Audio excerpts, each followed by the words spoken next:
बर्फ बुडत का नाही?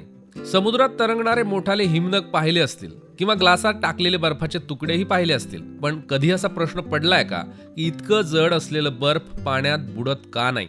पाहायला गेलं तर हिमनग असो किंवा छोटा बर्फाचा तुकडा, दोघांचं वजन कमी नसतं तरीही ते पाण्यावर मस्तपैकी तरंगत राहतात.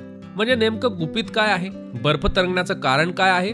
बर्फ तरंगण्याचं कारण आहे त्याची घनता. पाणी जेव्हा गोठतं तेव्हा त्याचं बर्फ होतो, पण गंमत म्हणजे बर्फ हे पाण्यापेक्षा हलका असतो, म्हणूनच तो खाली बुडत नाही तर वर तरंगत राहतो. पाण्याचा प्रत्येक छोटासा रेणू 2 हायड्रोजन आणि 1 ऑक्सिजन अणूपासून बनलेला असतो. हे रेणू एकमेकांना घट्ट चिटकून राहतात, पण पाणी गोठायला लागलं की ते वेगळ्याच पद्धतीनं मांडणी करतात. एक जाळीसारखी रचना तयार होते आणि त्या जाळीत बरीच रिकामी जागा तयार होते. म्हणजेच बर्फ आतून पोकळ असतो. याच्यामुळे त्याची घनता कमी होते आणि म्हणूनच बर्फ पाण्यावर तरंगतो. आर्क्टिक महासागरातले काही हिमनग तर शेकडो फूट जाड असतात, तरीही ते समुद्रावर तरंगत राहतात. आणि हीच गोष्ट पृथ्वीवरील जीवांसाठी खूप महत्वाची आहे, कारण सरोवर किंवा समुद्र गोठला तरी वरचा बर्फ तरंगत राहतो, खाली मात्र पाणी द्रव्य स्वरूपात राहतं आणि तिथं मासे आणि इतर जीव आरामात जगू शकतात. कल्पना करा, जर बर्फ खाली बुडालं असतं तर पाणी पूर्ण गोठलं असतं आणि पाण्यातलं जीवनच संपलं असतं. समुद्राचं पाणी गोठतं तेव्हा त्यातलं मीठ बाहेर पडतं, मग बर्फाखालचं पाणी जास्त खारट आणि जड होतं आणि ते समुद्राच्या तळाशी बुडतं.